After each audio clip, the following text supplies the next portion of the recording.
Dr. Kim Gi-won's headlamp cut through the darkness of the ancient temple buried.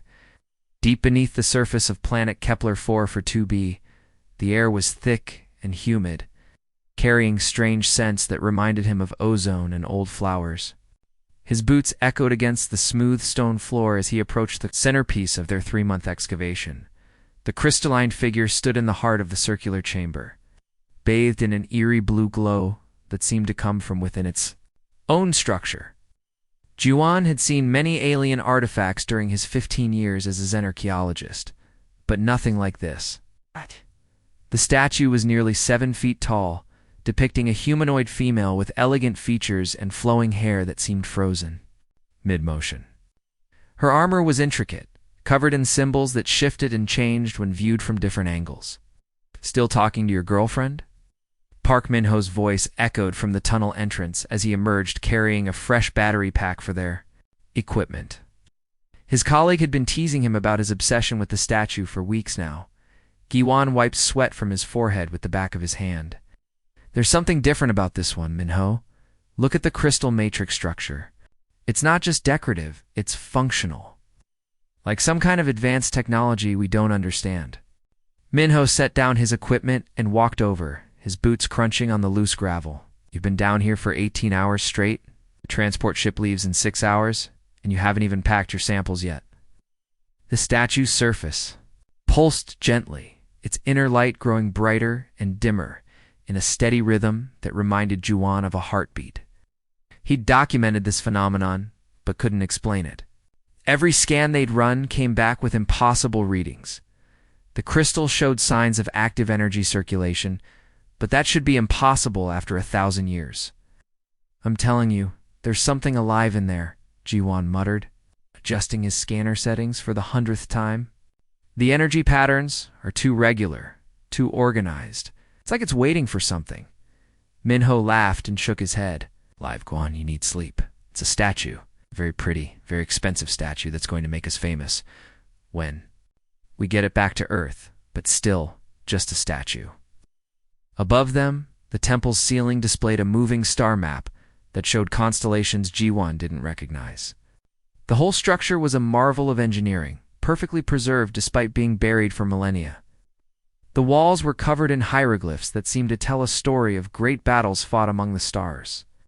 "Look at this," Ji-won said, pointing to a series of symbols near the statue's base. "These markings, they're not just decorative, they're instructions, or maybe a warning." Min-ho walked closer, squinting at the alien writing. Instructions for what? How to wake up sleeping? "Beauty? Don't joke about that. The thermal readings showed this thing is still generating heat. Active heat, Min-ho. After 1,000 years underground." The chamber suddenly filled with a low humming sound, so deep they felt it in their bones rather than heard it. Both men froze, their eyes darting around the room. The humming faded after a few seconds, leaving only the sound of their own breathing. "Okay, that was new," Min-ho admitted, his voice less confident than before. Gi-won's scanner began beeping. Rapidly, energy spike. "Something's happening." The statue's glow intensified, and for a moment Ji-won could swear he saw the figure's chest rise and fall as if breathing. The crystal armor seemed to shift slightly, catching the light in ways that made it look almost alive. "You know what?" Min-ho said, his mischievous grin returning. "Maybe you're right. Maybe she is waiting for something. Maybe she's waiting for true love's kiss, like in those old fairy tales." Guan rolled his eyes. "Very funny. Come on, seriously. You've been staring at that thing for weeks, like you're in love with it. Give it a kiss for luck. What's the worst that could happen? It's been dead for 1,000 years." "That's exactly what I'm worried about," Ji-won replied, but he found himself drawn closer to the statue. Up close, the craftsmanship was even more incredible. Every detail was perfect, from the delicate curve of her lips to the individual strands of hair. The crystal was warm to the touch, humming with barely contained energy. "I dare you, Min-ho," said, pulling out his camera. "This will make a great story back on Earth. The day Dr. Kim Gi-won kissed an alien statue," against every instinct screaming at him that this was a terrible idea. Gi-won found himself leaning forward. The statue's face was beautiful in an otherworldly way, with high cheekbones and closed eyes that seemed peaceful rather than lifeless. "This is insane," he whispered, but pressed his lips gently to the statue's forehead anyway. The moment contact was made, electricity coursed through the crystal like lightning trapped in glass. The entire chamber exploded with brilliant light as energy surged through every surface. Juan stumbled backward as the statue's eyes fluttered open, revealing irises that swirled with the light of distant stars. "Dares wake me from my eternal watch," the being spoke, her voice like wind chimes in a gentle breeze, melodic and impossibly ancient. The crystalline figure moved with fluid grace as she sat up, her ancient joints showing no signs of the 1,000 years that had passed. Crystal fragments fell from her armor, like glittering snow, each piece catching the chamber's ethereal light before dissolving into sparkling dust. Her skin had a subtle luminescence, as if starlight flowed through her veins instead of blood.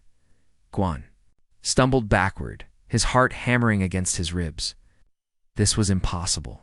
Statues didn't come to life. People didn't wake up after a millennium. Yet here she was, very much alive, studying him with eyes that held the depth of eternity. Holy ... Minho's camera clattered to the ground as his hands shook. "Juan, please tell me you're seeing this too." The alien woman turned her head toward Minho, her movements creating tiny bell-like sounds as her crystal armor shifted. When she spoke, her voice carried the music of distant worlds, haunting, beautiful, and utterly foreign. "Ah, you are not Velkani," she said, her glowing eyes returning to Jiwan. "Your bone structure is wrong. You are not Threxian either. They are taller, with silver skin." "What manner of being are you?" Juwan's mouth felt dry as desert sand. I'm human, from Earth. I'm Dr. Kim Juwan." The words came out as barely a whisper. Her expression transformed completely, shifting from mild curiosity to absolute shock. Her luminous eyes widened and she leaned forward as if trying to see into his very soul. "Human." The word seemed to taste strange on her tongue. "This is impossible. No species has ever successfully awakened a Kethmoran guardian we designed. Our stasis chambers to be completely impenetrable. Even our own people cannot wake us without the proper activation codes." Heavy footsteps echoed through the tunnel as the rest of the research team arrived, drawn by the commotion. Lisora, their linguist, appeared first, her datapad all ready, recording everything. Behind her came Choi Daeho, the team's security officer, his hand instinctively moving toward his weapon before he stopped himself. "Gyuan, what's happening?" Sora asked, her voice steady, despite the impossible scene before her. "The energy readings are off the charts. The whole temple is lighting up like a Christmas tree." The alien woman Nara, she had called herself, tilted her head at Sora's words, curious. "How are we understanding each other? You speak in the tongue of your people, yet I comprehend every word. Should be speaking Kethmoran, the universal language of the Ancient Alliance." Sora stepped forward, her scientific curiosity overcoming her fear. "That's exactly what I was wondering. You're speaking Korean, our language, but that's impossible. Korean didn't exist 1,000 years ago, and certainly not on alien worlds." Ra's hand moved to her temple, pressing against a small crystal. "Embedded there? I do not speak to your ears, child. I speak directly to your mind. My neural implants translate thoughts into understanding. But this..." She paused, her expression troubled. "This should not be possible with your species." The chamber around them began to change. Walls that had seemed solid stone started to glow with the same inner light as Nara's crystal armor.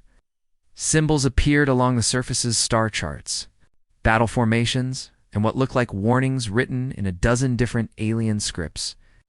"Your neural patterns," Nara continued, studying each human face in turn, "they are unlike anything in our vast records.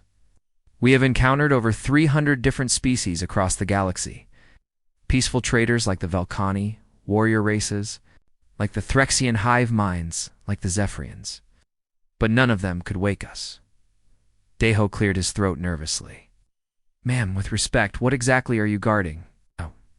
And why were you put to sleep for 1,000 years?" Nara rose to her full height, her movements creating a symphony of crystal chimes. She was tall and elegant, with an otherworldly beauty that seemed carved from starlight itself. Her armor was clearly advanced technology, not mere decoration. It pulsed with energy and displayed information in scripts that hurt to look at directly. "I am Guardian Nara of the Kethmoran Defense Corps," she said formally. "I was placed here in eternal stasis to watch for the return of the Void Swarm. Creatures of pure darkness that consume entire civilizations by devouring their collective consciousness." The temperature in the chamber seemed to drop several degrees at her words. "The Void Swarm feeds on organized thought patterns," she continued. "They can absorb the minds of entire planets, turning billions of beings into empty shells. My people fought them for millennia before finally driving them back into the dark. Spaces between galaxies." Sora's datapad beeped with incoming data. The temple's broadcasting something. Signals are going out across the galaxy. Nara's face went pale. "The awakening beacon. It activates automatically when a guardian is revived. It means ... double quotes." She paused, her expression growing grave. "It means the Void Swarm will know we are no longer sleeping. If you can wake me, if your minds work differently than every other species. We've encountered, then. Perhaps there is hope, after all." The chamber shuddered as something massive moved in the depths below them. Nara's crystal armor pulsed with a steady rhythm as she led them through corridors that hadn't seen light in centuries. The deeper they went into the temple, the more alive it became. Ancient systems hummed to life at her presence, casting dancing shadows on walls covered in holographic displays, showing star maps and battle formations. "The memories are returning." "Slowly," she said, her voice echoing off the crystalline walls, like fragments of a shattered mirror piecing themselves back together. "The Void Swarm. They came from the dark spaces between galaxies, places where even light cannot escape." Kiwan walked beside her, his scanner recording everything. The readings were unlike anything in human science, energy patterns that defied physics, materials that shouldn't exist. "How long did your people fight them?" 3,000 of your years, Nara replied, pausing at a wall display that showed a galaxy-spanning battle. "The war consumed entire star systems. Planets turned to ash. Civilizations that had existed for millions of years simply ... vanished." The holographic display shifted, showing creatures that made Jiwan's blood run cold. They looked like living shadows with too many teeth, writhing masses of darkness that seemed to absorb light itself. Hundreds of them, thousands moving through. Space without ships, feeding on the life force of entire worlds. "They don't just kill," Nara continued, her voice heavy with ancient pain. "They consume consciousness itself. They leave behind empty shells, bodies that breathe and move but contain no soul, no thoughts, no dreams. We called them the Hollow Ones." Minho shuddered, his camera capturing every detail of the nightmarish display. "How do you fight something like that?" "With great difficulty and terrible cost," Nara said. "The swarm feeds on organized thought patterns. When a civilization becomes too structured, too unified in their thinking, they become easy prey. The creatures can latch onto their collective consciousness and drain it like water from a broken dam." They entered a vast chamber filled with crystalline pods, each one containing a sleeping figure in armor similar to Nara's. Hundreds of them stretched into the darkness, their surfaces glowing with the same inner light. "My fellow guardians," Nara said softly. "We volunteered for eternal sleep, scattered across the galaxy to watch for the swarm's return. Each of us was placed at a strategic location ready to sound the alarm if the enemy ever came back." Lisora approached one of the pods, her datapad recording the strange energy signatures. "Why couldn't other species wake you? What makes us different?" Nara moved to a central console that flickered to life at her touch. Star charts appeared, showing trade routes and communication networks spanning dozens of galaxies. Every species we encountered during the war shared one fatal flaw. They thought collectively to some degree. The Velkhani make decisions through group meditation. Threxians follow strict military hierarchies. Even the most individualistic races still had underlying patterns that the swarm could exploit. Choi Deho frowned, his military mind analyzing the tactical implications. What made humans different? We have governments, armies, organized societies, just like everyone else. Nara turned to face them, and for the first time since awakening, She smiled, an expression of wonder mixed with hope. You are beautifully chaotic. Your minds resist conformity in ways that fascinate and confuse me, even now as you work together. As a team, each of you is thinking completely different thoughts. She gestured to the humans around her. Jiwan is wondering how our technology works while simultaneously worrying about his family back on Earth. Minho is calculating how famous this discovery will make him while also planning what to have for dinner. Sora is analyzing my speech patterns while composing messages to her colleagues. Daeho is assessing potential threats while remembering a song his daughter sang yesterday. The humans exchanged glances, amazed at the accuracy of her observations. This is impossible for the Void Swarm to process, Nara continued. They cannot find a pattern to latch onto. Atch! Your thoughts scatter in a million directions even while you cooperate perfectly. It's like trying to catch smoke with bare hands. Temple suddenly shuddered, and dust rained from the ceiling. Emergency lights began flashing as ancient warning systems activated throughout the complex. What's happening? Giwan asked, grabbing onto a support pillar as the ground shook again. Nara's expression went from hopeful to terrified in an instant. She rushed to the central display, her hands dancing across controls that responded to her touch with increasing urgency. The star map zoomed in on their current location, showing dark shapes approaching the planet's atmosphere. No, she whispered. They're already here. The awakening beacon. ... It traveled faster than I expected. Through the temple's crystal walls, they could see the sky darkening unnaturally. Shapes moved against the stars, not ships with engines. In holes, but living shadows that twisted and writhed through space itself. They moved with purpose, drawn by some invisible signal toward the temple below. The Void Swarm has found us, Nara said, her voice barely audible over the increasing tremors. After 1,000 years of sleep, they returned to finish what they started. The largest of the shadow creatures let out a sound that penetrated the temple walls, not heard but felt, a psychic scream that made the humans clutch their heads in pain. We must awaken the other guardians, Nara said urgently, moving between the crystal pods.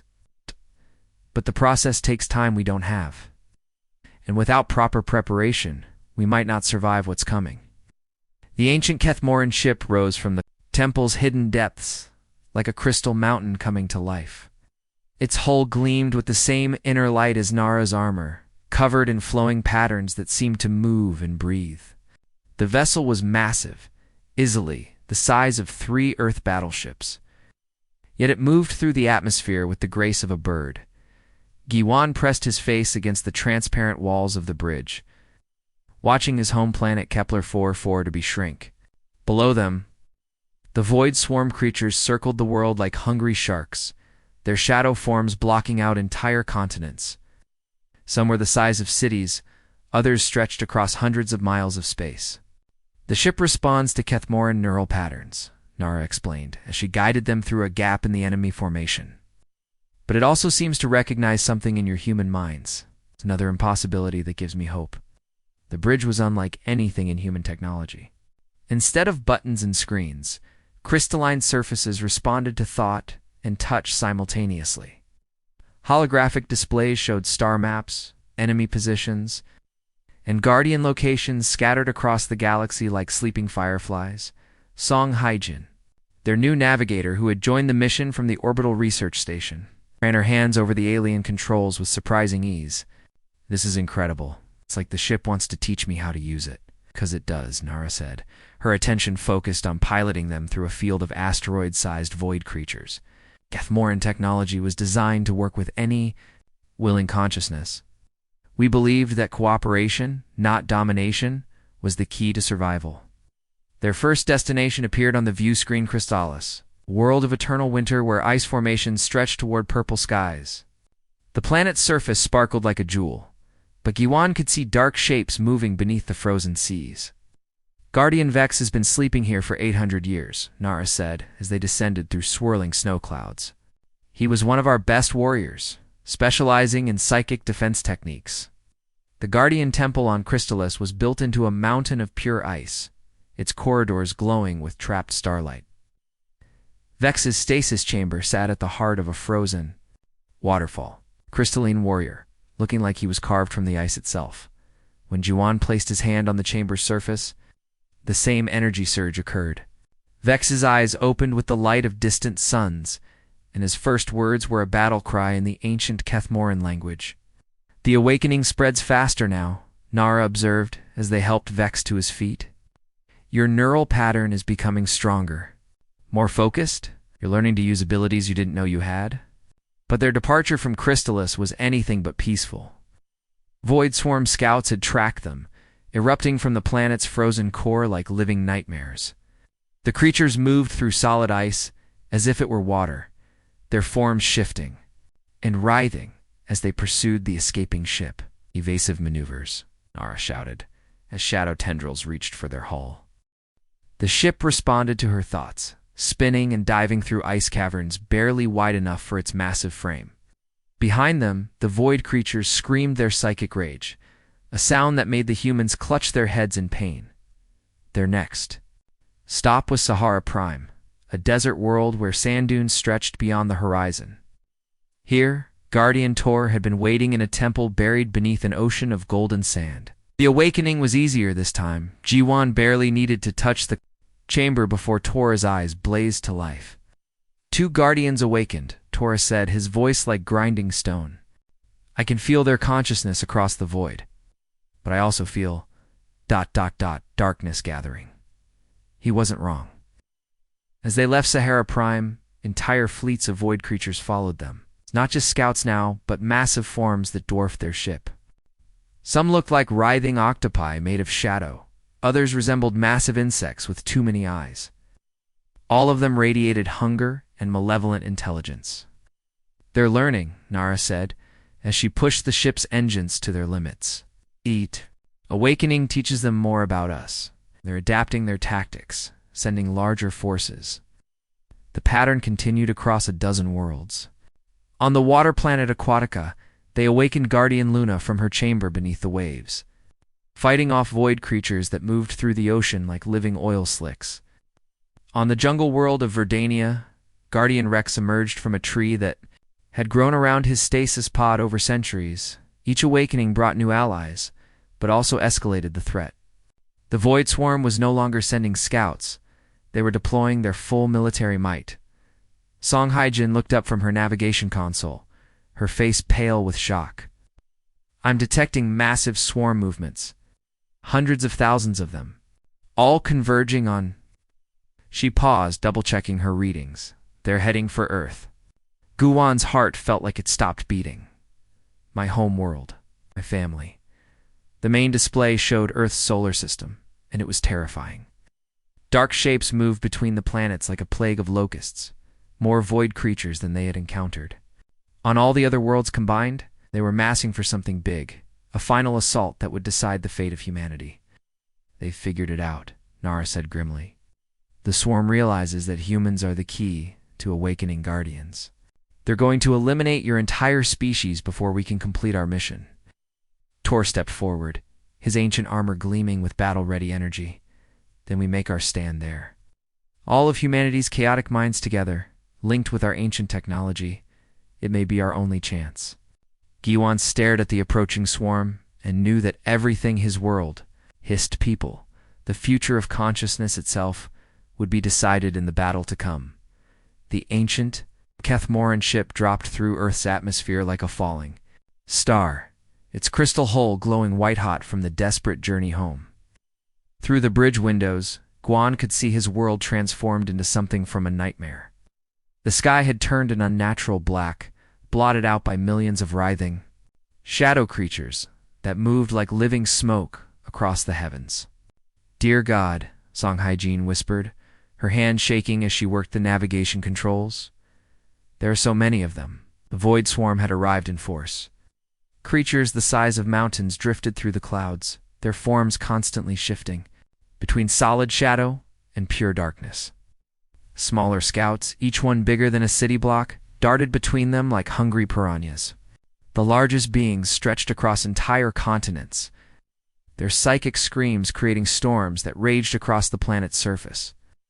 The population centers, Nara said urgently, studying the tactical displays. They're targeting areas with the highest concentration of human minds. New York, Tokyo, London, anywhere millions of people gather together. Guardian Vex stepped forward, ice crystals still clinging to his ancient armor. The enemy seeks to feed on organized consciousness. Cities and governments make the easiest targets. But even as they watched, something incredible was happening below. Instead of panicking, humanity was fighting back in the most human way possible. By refusing to cooperate with each other, every city, every neighborhood, every individual was responding differently to the crisis. Some people were evacuating, others were building shelters, and still others were actually trying to study the alien invaders. "Look at this," Guardian Tor rumbled, pointing to communication intercepts flooding their screens. They cannot coordinate. A single unified response. Every human authority is giving different orders. Guan felt a surge of pride despite the terror. That's us, all right. 8 billion people. 8 billion different opinions on what to do. The ship's landing was rough, setting down in Central Park, where the twisted remains of skyscrapers provided some cover from the circling predators. Emergency broadcast signals were coming from every corner of the globe, not unified government messages, but thousands of independent voices, all talking at once. Han Minseo, Earth's senior broadcast coordinator, was waiting for them with a team of engineers and volunteers. She'd somehow managed to patch together a global communication network, using everything from military satellites to ham radios to social media platforms. "Dr. Kim," she called out as they emerged from the ship, "we've been monitoring your transmissions. The entire planet knows what's happening. Everyone's volunteering. Scientists, artists, children, grandparents. They all want to help." Nara studied the chaotic crowd of humans surrounding them. "This is impossible. In every other species we've encountered, a crisis this large would create unity, organization, hierarchy. But your people are becoming more scattered, more individualistic. Because that's what we do when we're scared," Guan replied. "We all have different ideas about how to survive." They moved quickly to the center of the makeshift command post, where Kethmoran technology had been integrated with human electronics in ways that should have been impossible. Crystalline nodes connected to fiber optic cables, ancient alien computers linked to smartphones and laptops. The result was a neural network that spanned the entire planet. "Every human who volunteers gets connected," Minseo explained, showing them the global map covered in millions of blinking lights. But instead of creating a hive mind, the network amplifies individual consciousness. Each person becomes more themselves, not less. Above them, the largest void creature began descending toward the city. It was impossibly vast, its shadow covering the entire eastern seaboard. Out. Tentacles of pure darkness reached down, probing for minds to consume. "It's starting," Nara said, taking her position at the central control matrix. "Guan, you need to be the focal point. Your neural pattern started this, and only you can coordinate the response." Guan placed his hands on the crystalline interface, feeling electricity course through his body as his consciousness expanded across the network. Suddenly, he could sense every connected human mind on Earth, 8 billion unique individuals, each one thinking different thoughts, feeling different emotions, dreaming different dreams. A grandmother in Tokyo was worried about her cat. A teenager in São Paulo was composing poetry. A scientist in Antarctica was calculating orbital mechanics while simultaneously wondering if she'd left her coffee pot on. A child in Mumbai was drawing pictures of the monsters in the sky, turning them into cartoon characters to make them less scary. "The chaos is beautiful," he whispered, tears streaming down his face. The void creature's psychic attack hit like a tsunami, trying to organize all those scattered thoughts into something it could digest. But human consciousness refused to cooperate. Every mind pulled in a different direction, creating a feedback loop that grew stronger with each passing second. Now, Nara shouted. G1 released the combined power of 8 billion chaotic human minds directly into the Void Swarm's collective consciousness. The effect was instantaneous and devastating. The creatures shrieked in frequencies that shattered windows across 3 continents as their unified thoughts were were torn apart by humanity's glorious disorder. The massive creature above New York began to dissolve, its form breaking apart like smoke in a hurricane. Across the globe, other void beings were retreating, fleeing back toward the dark spaces between stars. They had never encountered anything like human consciousness, so scattered, so impossible to predict or control. As the last shadow disappeared from Earth's sky, Nara smiled at Jiwan with ancient eyes filled with wonder and hope. Your people have saved not just Earth, but every free mind in the galaxy. The Void Swarm feeds on order and unity. They cannot survive in a universe where consciousness refuses to be contained. Jiwan looked up at the clearing sky, where stars were becoming visible again. Humanity's greatest weakness, their stubborn refusal to think alike, had become their ultimate strength.